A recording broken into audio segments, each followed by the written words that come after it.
Deepest, Darkest Secret, Chapter 12. On Saturdays, there's a little less routine around the Guidry house. Luke wakes up at 8 o'clock. He looks over at Kevin's bed and sees he's not there. Getting up, he cranes his neck to look into Anthony's bunk and finds it empty as well. He climbs the first 2 rungs of the ladder on his bed. Marcus is missing too. Panic begins to set in. Where are they? Why have they left him? Hurriedly, he runs out of the bedroom, turning towards the dining room. He runs straight into Anthony, knocking them both to the floor. "Hey, watch where you're going, you little twerp. What are you running around the house for?" Anthony snips at Luke. Luke stands and holds up his hands, indicating his surrender. So far, he hasn't really liked the way Anthony acts. His hands are trembling and he's breathing a little quicker. Honestly, he's a little afraid of him. Anthony gets to his feet. "Ugh, I forgot for a second that you're too dumb to answer me. Just get out of my way and stop running through the house." He pushes past Luke. Confident that he hasn't been abandoned, he continues to the dining room at a normal pace. As he gets closer, he can smell the unmistakable, delicious aroma of bacon. He peeks around the corner when he gets there. Marcus, Kevin, and Miss G are sitting at the table. There are plates of scrambled eggs, toast cut diagonally, and yes, bacon in the middle of the table, as well as milk and orange juice like there was yesterday.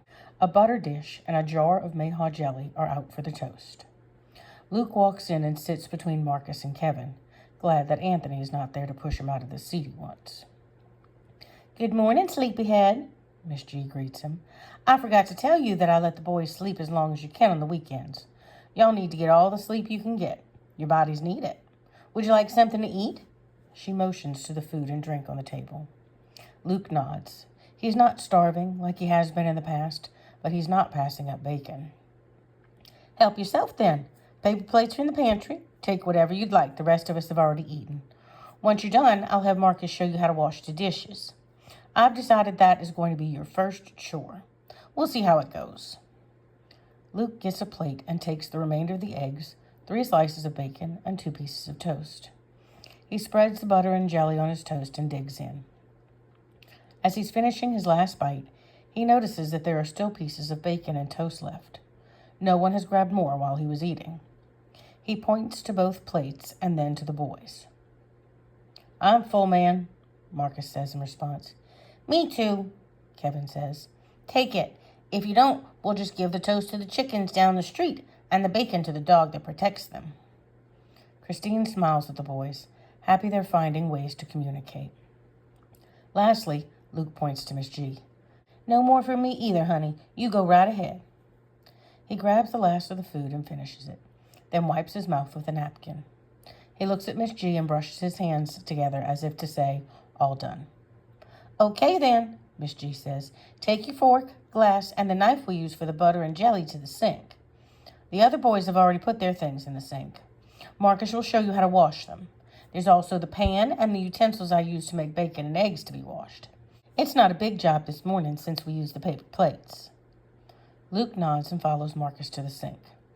Marcus demonstrates how to wash each type of kitchen tool and then has Luke do the rest. Luke is a fast learner. With his morning chore done, he looks to Marcus to tell him what to do now. "I'm going to meet up with some of the guys and play baseball down the street," he tells Luke. "You want to come watch? Maybe get some practice catching and throwing?" Luke nods his head excitedly. He doesn't think he's ever seen a baseball game before. "Go get dressed then. I'll wait here for you. Will you grab my glove and ball when you come back, please?" Again, there's an enthusiastic nod from Luke, and he begins to run out of the room. Remembering his earlier encounter with Anthony, he slows it down to a walk. He quickly changes into some sweatpants and a sweatshirt, grabs Marcus's things, and goes back to meet him. Down the street, the other boys from the neighborhood have gathered. They have found some dirty paper plates and placed them around for bases. They use rocks to keep them from flying away. A few of them have brought their bats to share with the others. "Wazam!" Marcus calls to the group. The other boys holler back, "Wazam, Marcus!" Luke watches as the boys high-five each other and shake hands, each of them seemingly happy to see Marcus show up. "This is my new brother, Luke," Marcus calls out. "He's just going to watch today. He only touched a ball for the first time a couple of days ago. I'd like to include him in our warm-ups. We just might be able to make a ball player out of him. He hasn't talked to any of us yet, so don't expect him to answer you out loud." Some of the boys just nod. Others call out things like, "Sure, no problem, Marcus," or "Wazam," or even, "Nice to meet you, Luke." Luke is excited that Marcus thinks of him as his brother. The other kids seem cool, and he's happy they are all right with him joining them. They divide into two teams with some arguing, of course. Everyone wants to be the captain of a team. The captains then argue about who chooses first, who gets the best players, etc. The boys range in age from 6 to 18. Once divided up, there are just enough members on each team to cover the bases, a pitcher, a catcher, and one outfielder. They flip a coin to see which team will be at bat first, and then separate to begin their warm-ups. Luke joins in as the boys throw the ball back and forth to each other. Marcus makes sure he's the one throwing the ball to Luke. He doesn't want the other guys to throw too hard. Luke soaks it all in and even catches most of the throws that come his way. His throwing still leaves a lot to be desired, but the kid he's throwing to sees this on the first throw and moves closer for the ones after. Once the game begins, Luke sits on the sidewalk where whichever team is batting lines up.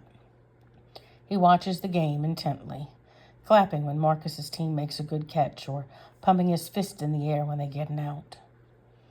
When Marcus's team is batting, he sits next to Luke and silently watches and cheers on the team as well. He explains the rules of the game to Luke. When it's time for Marcus's team to take the field again, Luke pats him on the back and gives him 2 thumbs up. A few hours later, the game is over. Marcus's team has claimed the victory, and they celebrate with high fives all around, including ones with Luke. Marcus puts his hand on Luke's shoulder. "Time to go home, kiddo. Did you like that?" Luke nods his head, smiling. He claps his hands together to congratulate Marcus on a well-played game. Maybe one day he'll be good enough to join in the game instead of sitting on the sidelines. "We play most weekends, unless it's raining. Most of us would make the school team if there was one, but there's not enough guys to make a team with such a small school. There aren't enough good ones in all 5 grades to fill the positions and have backup players, so the district says we can't play." Marcus kicks a can he sees on the side of the road. "It stinks because without games to play in high school, no scouts come from the colleges. Not that they'd come to little old Praylow anyway. Well, I guess if word got around that there was a good enough player, they would." Luke just listens. He's not sure how to respond to what Marcus is saying. He has things he wants to ask, but he's unsure how to do that with hand motions. Instead, he just walks beside Marcus and nods or shakes his head at all the right times. It means a lot to him that Marcus included him in his plans with his friends. Marcus is a great brother to let him tag along. They make it home just in time to see Miss G getting out the stuff for lunch. It's just sandwiches again, but Luke happily eats whatever she's serving. After lunch, Kevin asks Luke if he wants to play superhero with him. Luke isn't sure how you play that, but he shrugs and nods anyway. They go out in the backyard. "I'll be the superhero, and you can be the villain," Kevin directs. "What should we have you do as the bad guy?" Luke shrugs and looks around at what's in the backyard they could use. He points to some gardening tools that were left outside and makes a motion showing he could take them. "Yeah, you steal the shovel, and I will come stop you with my freeze breath." Luke gives Kevin a thumbs-up sign, and Kevin returns it. The 2 boys act out their plan. Their imaginations run wild all afternoon. Kevin is good about taking turns being the good guy. Luke likes that. He'd much rather be the superhero than the villain. He's happy that Kevin, too, seems like he's going to be a good brother. When the sun begins to go down, they head inside and go wash up for dinner. The evening goes by fast with dinner, taking turns with the TV. Anthony chooses last this time, and Luke thinks that's the way it should always be. And then getting ready for bedtime. When he's about to get into his bed, he sees someone has placed a book on his pillow. He looks to Kevin and Marcus and points to the book. Kevin smiles. "I thought you might like to borrow one of my comic books. I don't know if you read, but the comics have lots of pictures, so at least you can figure out what's going on by looking at those." Luke smiles, nods, and climbs into his bed.